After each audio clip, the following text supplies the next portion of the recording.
So today I'm going to share another sort of tidbit that I have found to be really helpful with sex. This one actually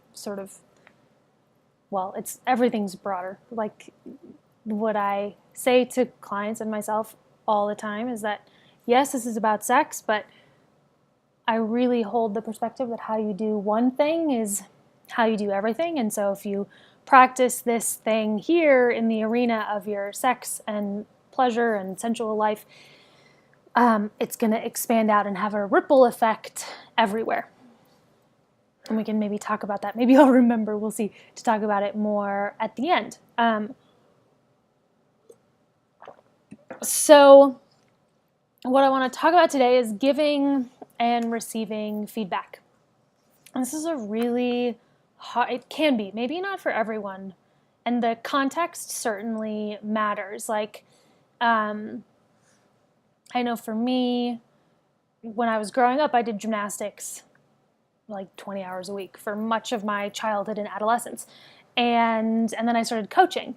And in that world, giving and receiving feedback was really easy and was really expected and was like constantly what was going on. Like we were constantly getting corrections and adjustments and feedback and all of that. And so there's certain places where giving and receiving feedback can be really easy. But when it comes to sex, it can be really hard for a couple of reasons. So one is that it's just uncomfortable because it sometimes means that maybe we did something wrong or we're not doing it right. Those are sort of the same thing. But it can also lead to more conflict. Like I notice for myself, like I can sort of tighten up when I get feedback and contract. And then that makes it really hard to continue to connect with a partner, especially in the intimate realm of sexuality. So that's one reason why it can be really hard. Another reason is that we just don't always know what we want.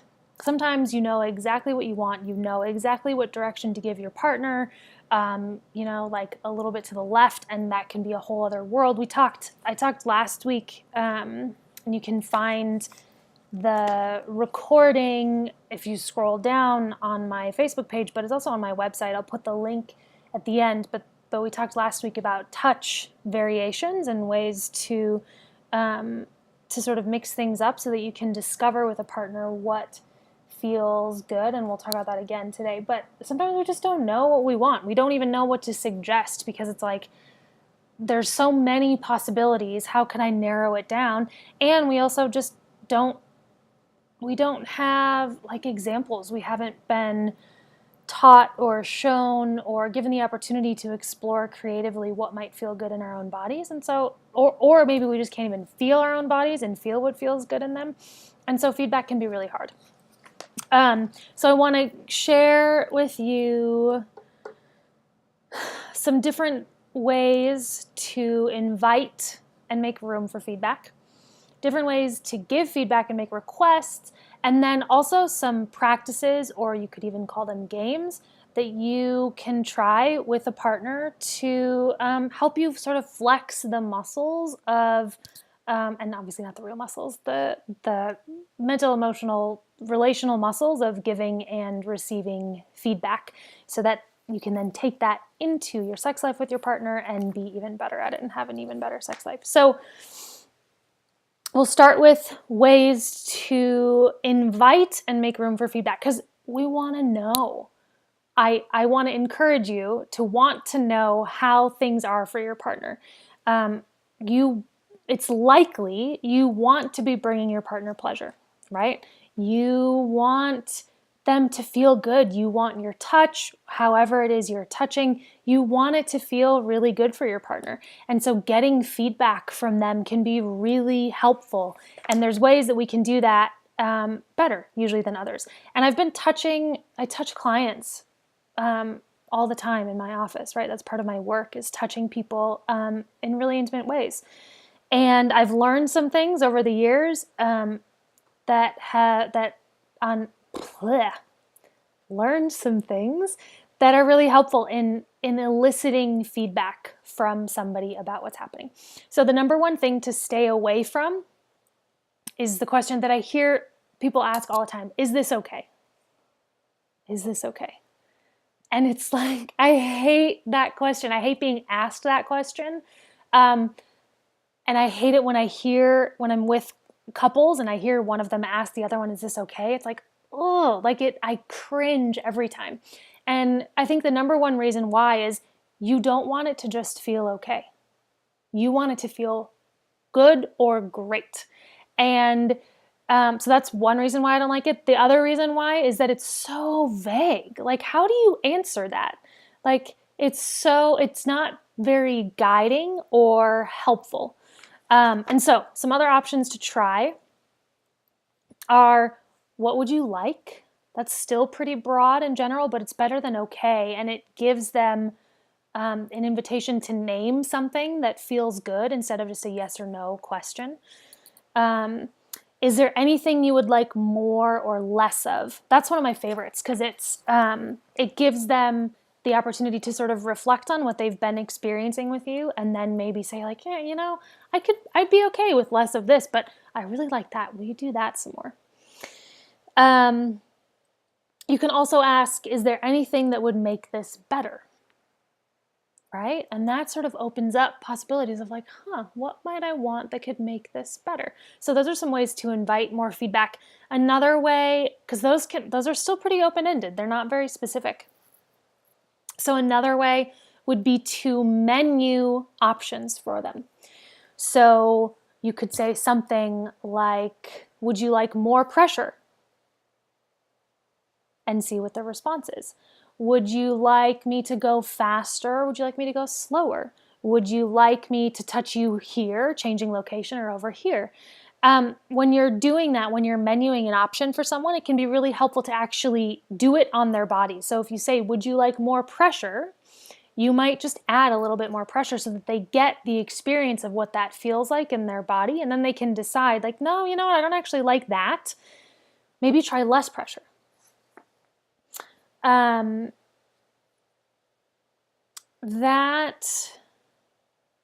Sorry, I just totally lost my train of thought. So menuing options to them.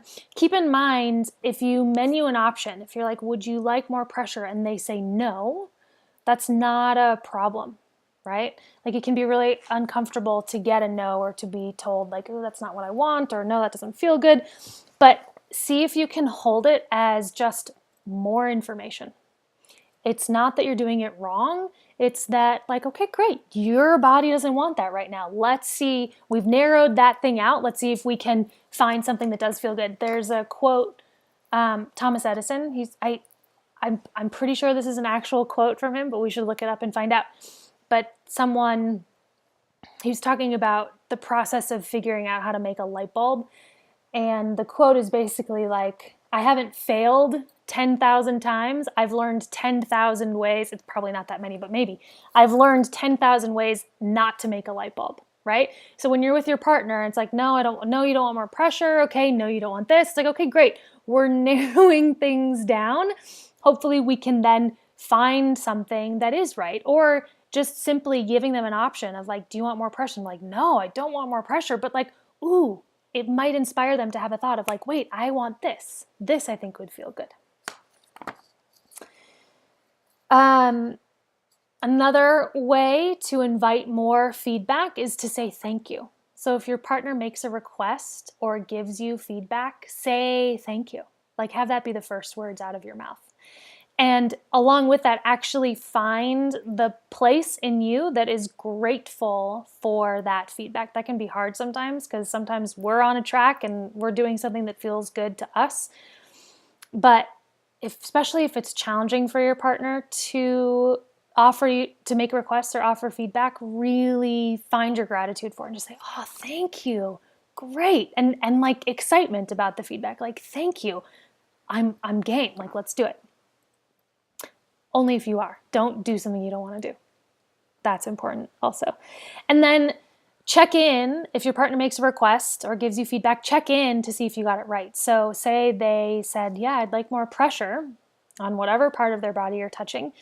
Add a little bit more pressure and then check in. Is this what you mean? Do you want more pressure still? And just figure out some way to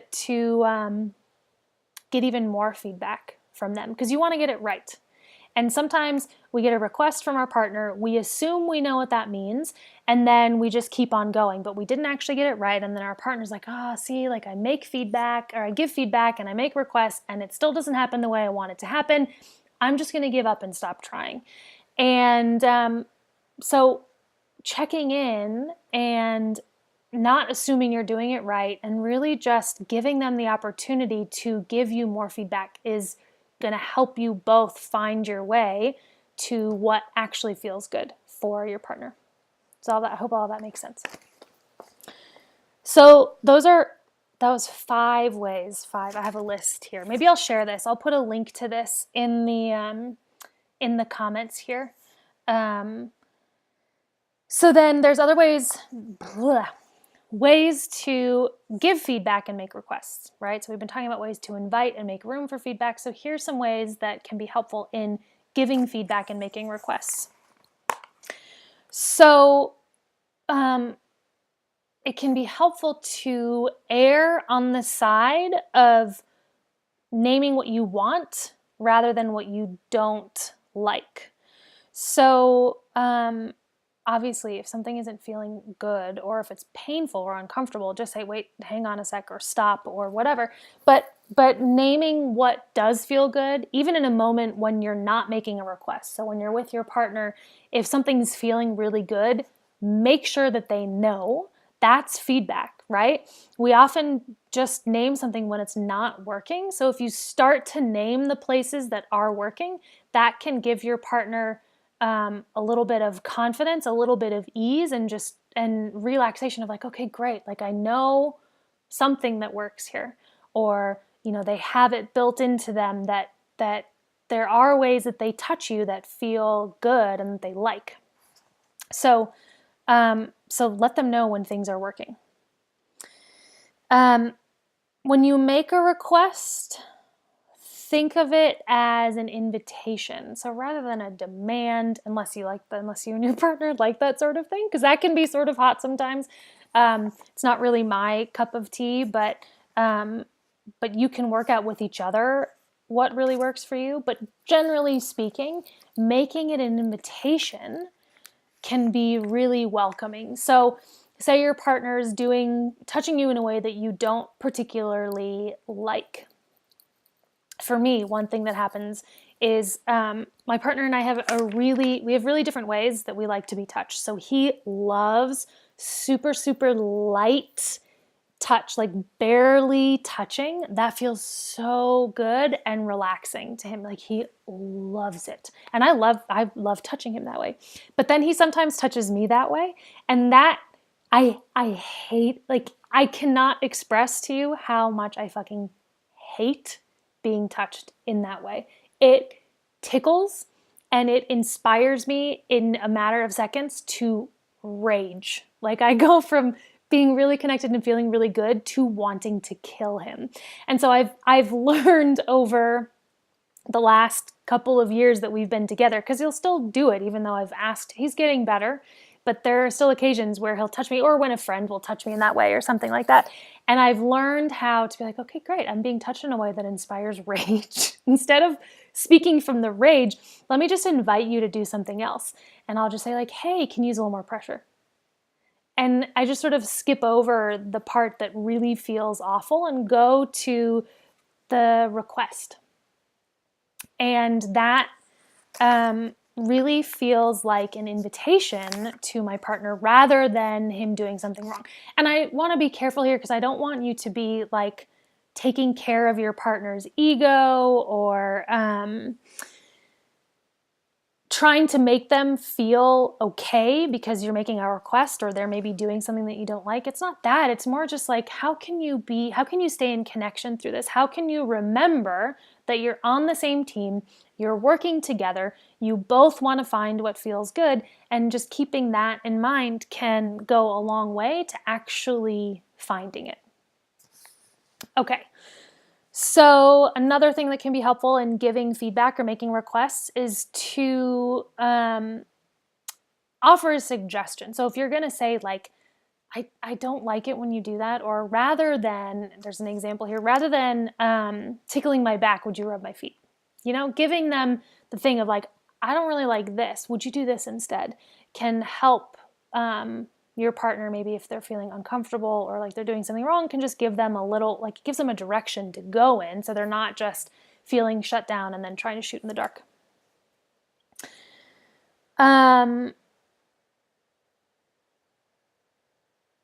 Okay, so then a final way to make requests. This one's a little less obvious. I got to sort of work on this one a little bit, but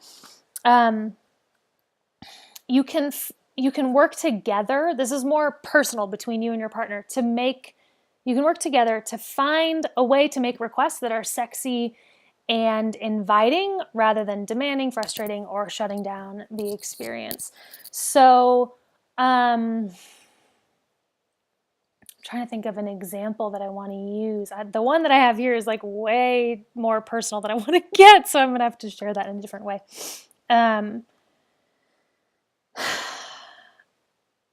Yeah, I don't have any examples.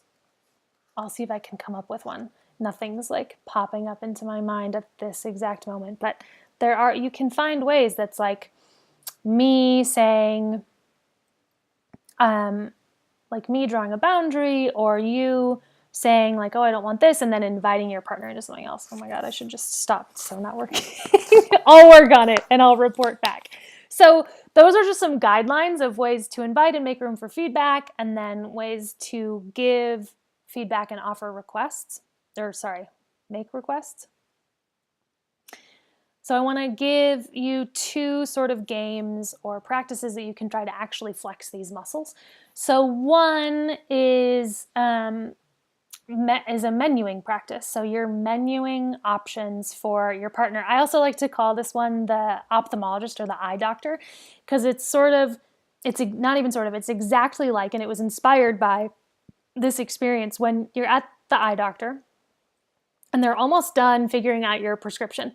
And they're giving you those little options. Like, okay, tell me which one is better. 1 or 2, 3 or 4, 5 or 6. And they're making all sorts of little adjustments.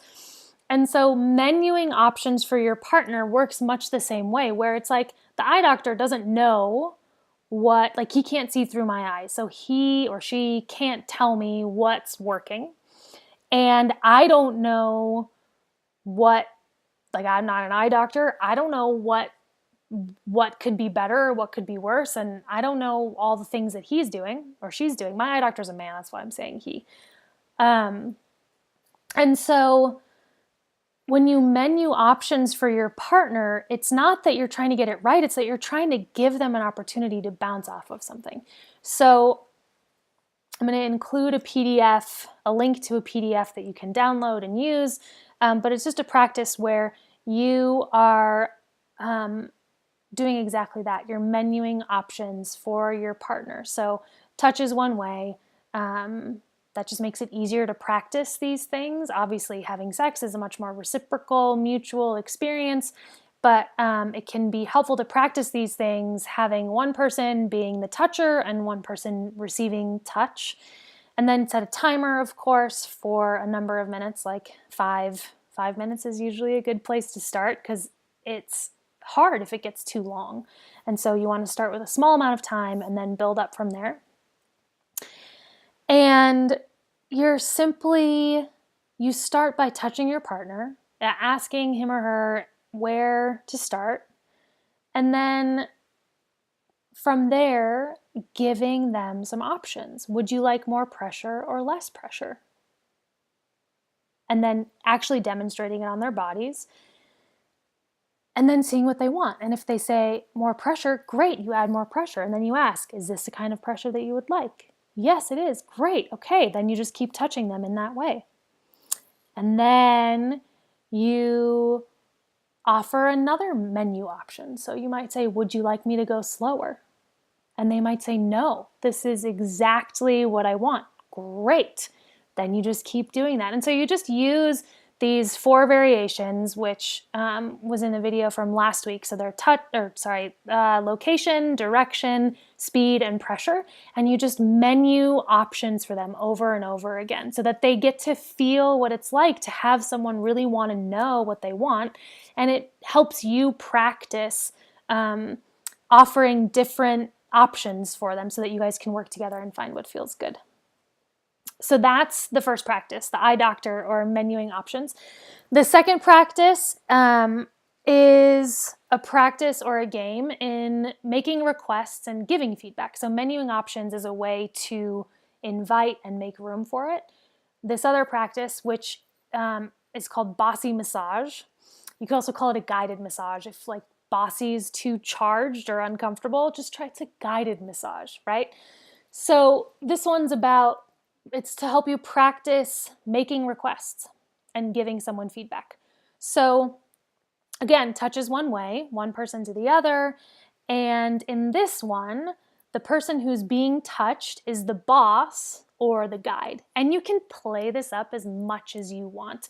And this is in the PDF, which is linked here. It will be linked here. I can't do it. I can't link it and talk at the same time. So if you're the boss, you can really play it up where you can be just like super demanding. You can even play with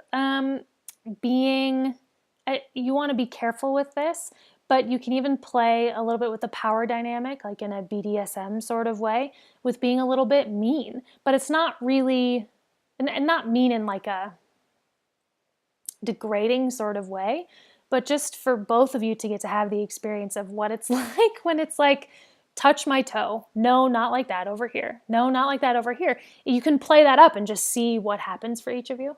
Because it can be really interesting to step into that extreme version of that role where you're just like relentlessly telling someone what to do.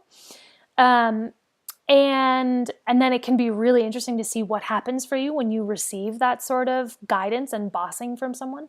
But a more gentle version of it is just guided massage, right? So if you're the person being touched, you are inviting your partner to touch you in very specific ways. And if you're the person touching, you're only doing what your partner requests.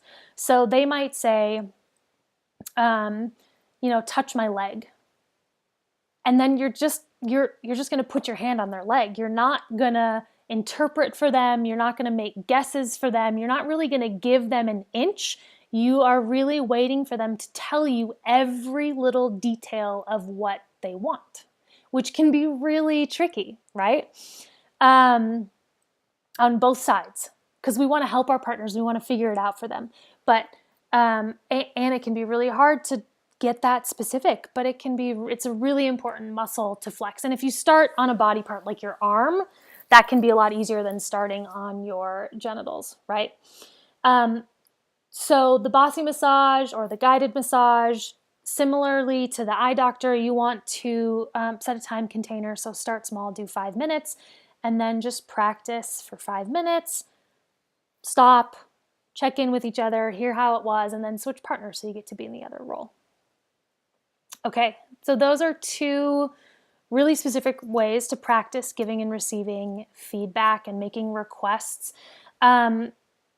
You might, if you use these and if you practice them and play with them, they'll definitely translate into your just regular sexual experiences and even sensual experiences, and maybe even non-touch related experiences with your partner, where you might notice yourself starting to make more requests around the house or requests of just different ways to be with each other more emotionally, or just other ways to take care of each other. So this can really ripple out into the rest of your life with your partner and then into the rest of the world as well.